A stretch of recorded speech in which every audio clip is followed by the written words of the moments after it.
मुक्ति के दाता सतगुरु, ये भटकत प्राण फिरंदा, उस साहिब के हुक्म बिना नहीं तरवर पाथ हिलंदा।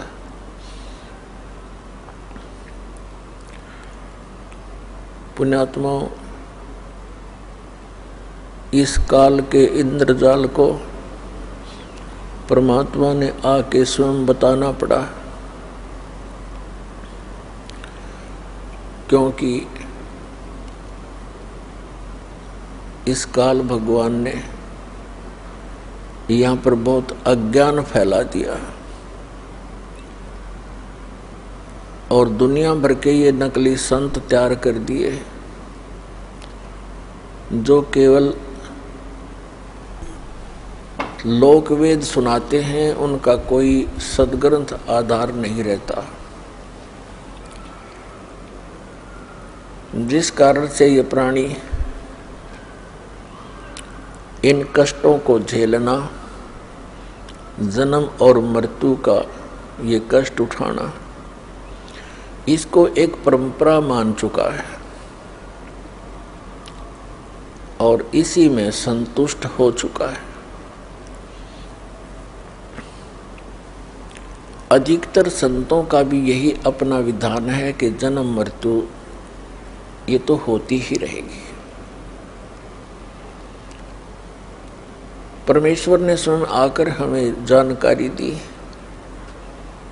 वो हम सभी आत्माओं के सृजनहार हैं, वो हमारे परम पिता हैं, वो हमारे जनक हैं। कबीर भगवान, कबीर अल्लाह, कबीर जुलाहा, कबीर धानक जो काशी में बनारस में आए थे, ये स्वयं परमात्मा है।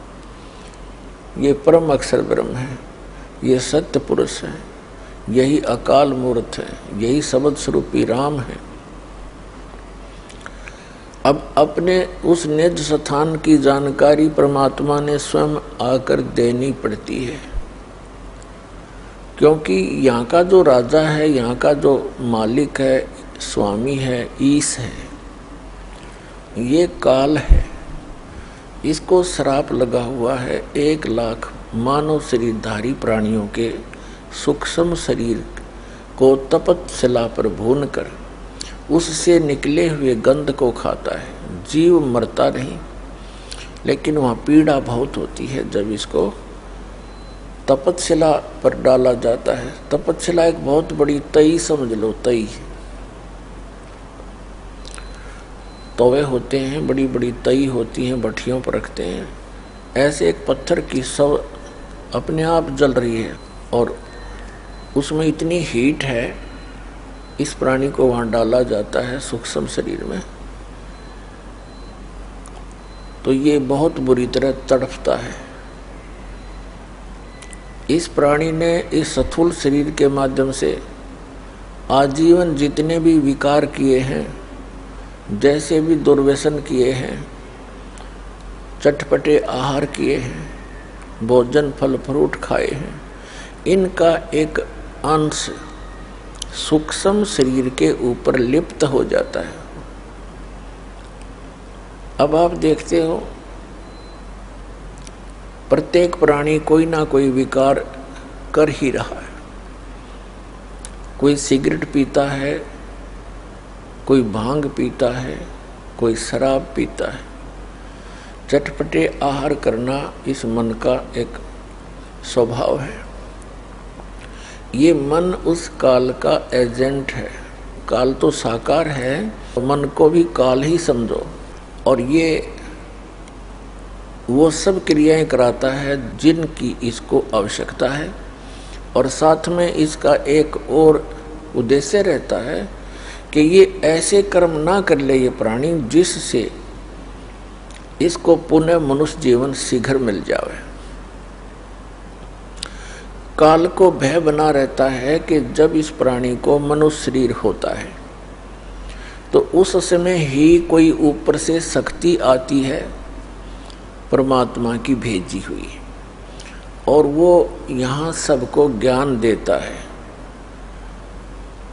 मनुष्य जीवन में होंगे तो ये ज्ञान ग्रहण कर सकेंगे, अन्य पशु पक्षियों की योनि में होंगे तो ये भटकते रहेंगे।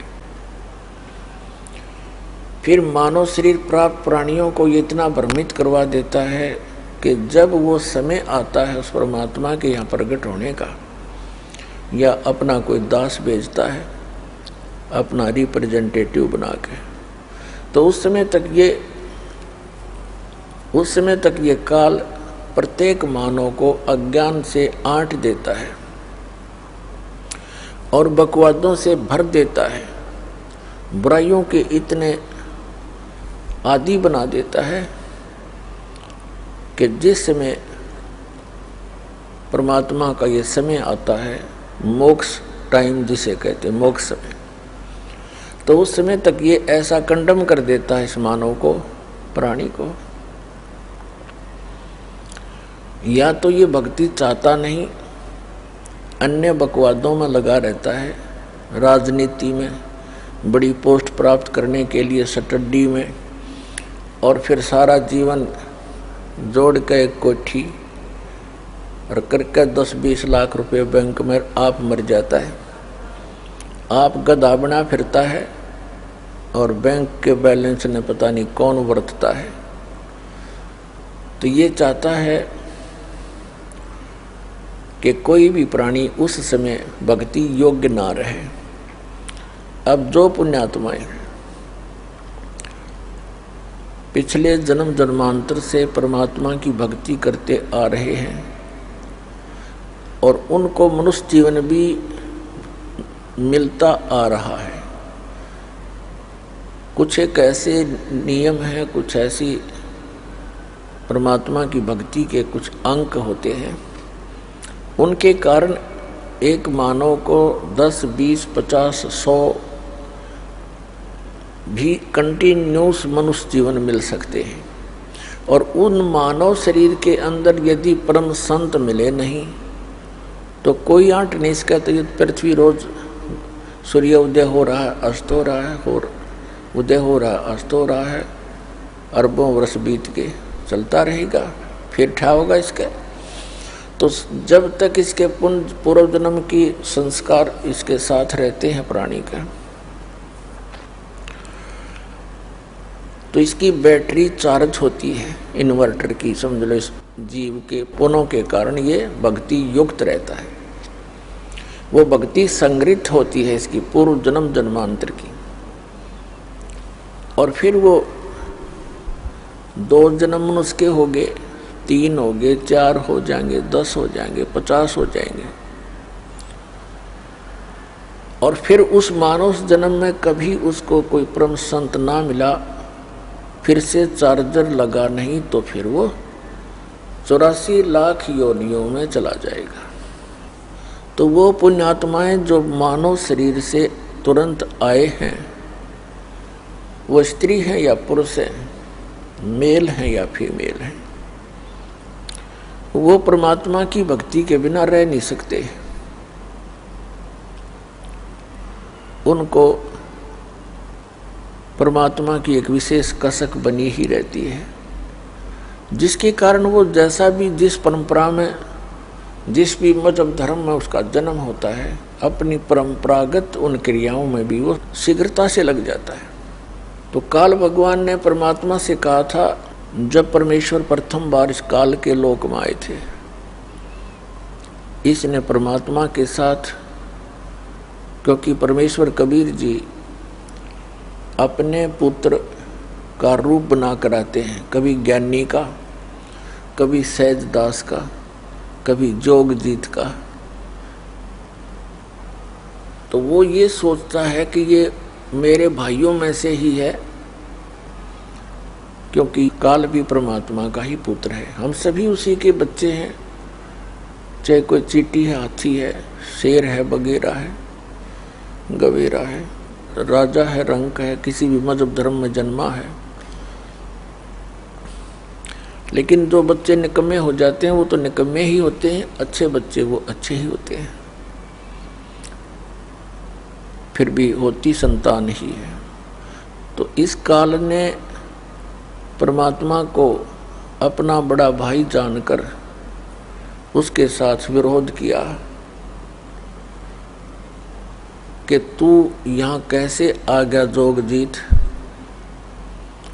उसको ये भी डर रहता है कि हो सकता है कोई परमात्मा का संदेश लेकर आया हो, कोई आदेश हो। कहा तो आदेश है परमपिता का, पहले मुझे वो सुना और फिर तेरी पिटाई करूँगा मैं, क्योंकि मैंने तेरे से वहाँ प्रार्थना की थी कि मुझे इस लोक सतलोक से निकाल मत।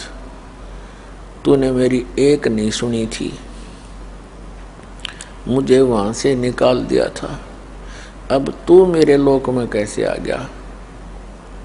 अब मैं तुझे गढ़ूंगा। तब परमात्मा अपने पुत्र जोगजीत के रूप में खड़े थे। इससे कहा कि सुन ले आदेश परमपिता का। मैं क्या उद्देश्य लेकर आया हूँ?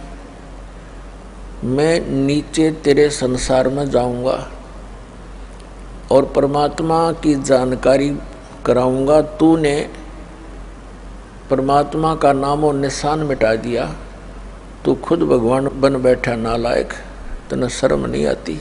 इन भोली आत्माओं ने गलती की, तेरे ऊपर आसक्त होकर तेरे साथ आ गए, फिर ऐसी दुर्गति किया करते हैं। कोई गधा बना दिया, कोई गधी बना रखी, कोई कुत्ता, कोई सुअर सुअरी गंद में लेट रहे हैं, क्या खा रहे हैं।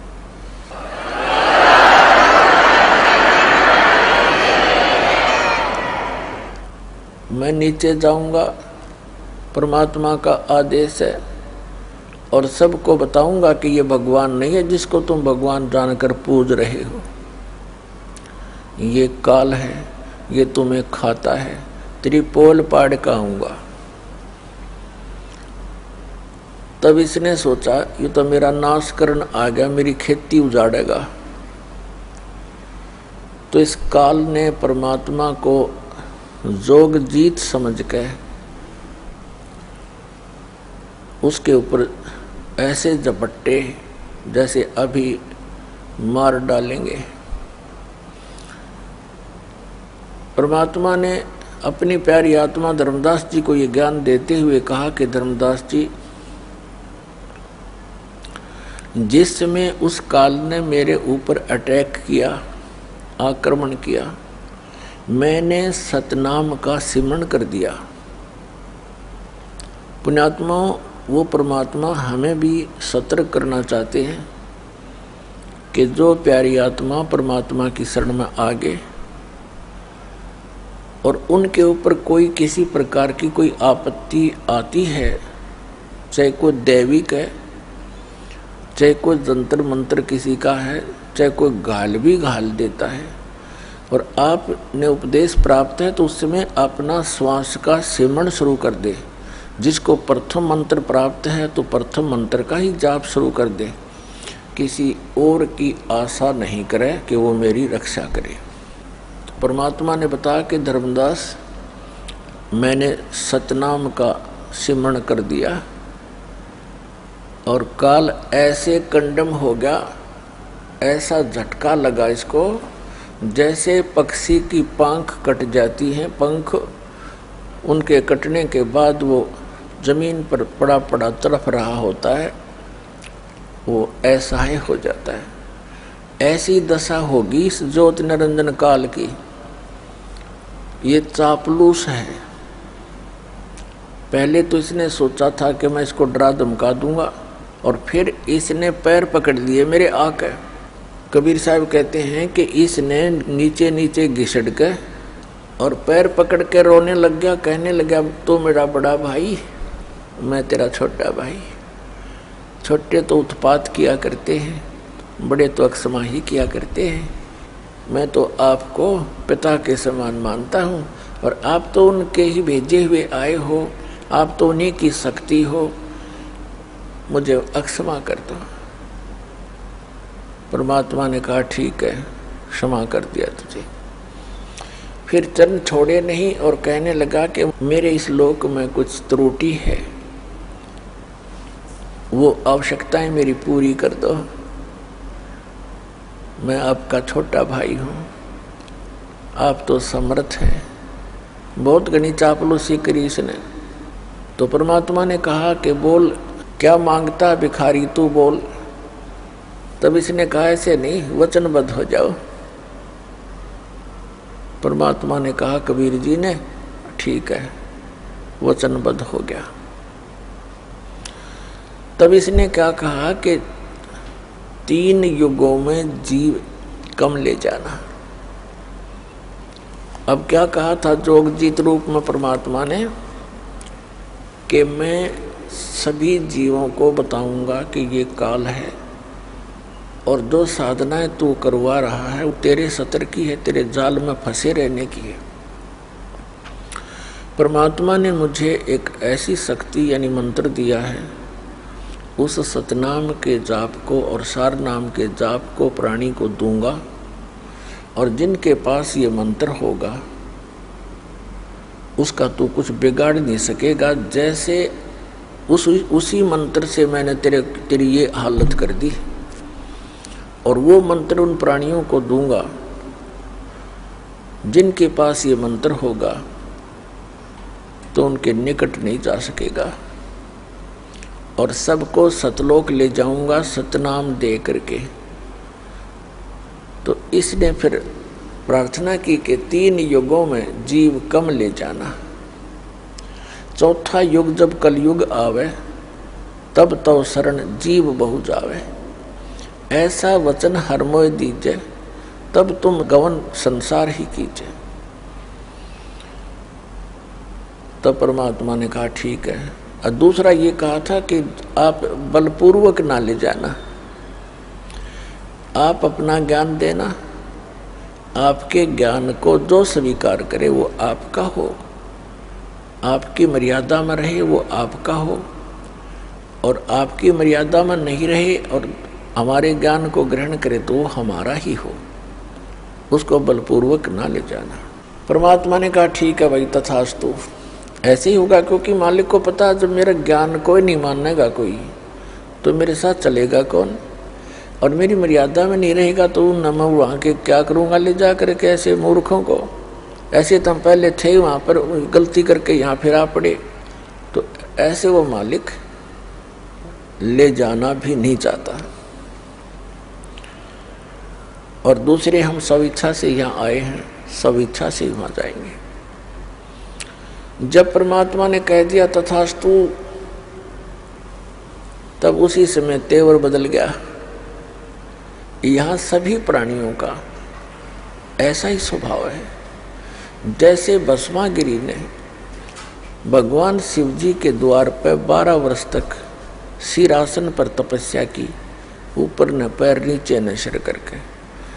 जब भगवान शिव ने पूछा कि क्या चाहते हो भक्त, वचनबद्ध करवा लिए और कहा ये भस्म कड़ा दे दो।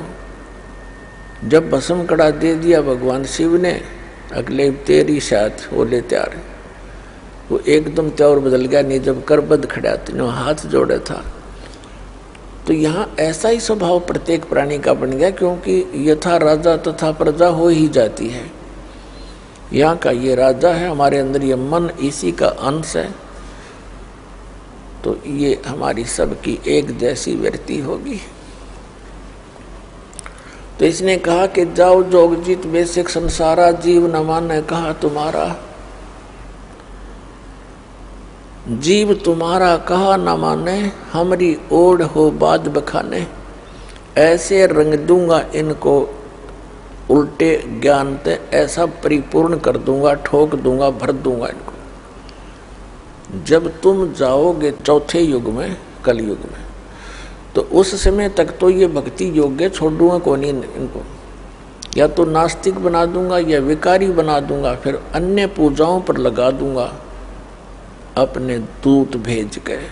12 पंथ करूं मैं साजा, नाम तुम्हारा ले करूं आवाजा। 12 पंथ नाम जो ले ही, सो हमरे मुख आन समोही। और अनेक पंथ चलाऊं, या विद जीवों को भरमाऊं। तीर्थ व्रत जप तप मन लाऊं, और देवी देवल धाम पुजवाऊं।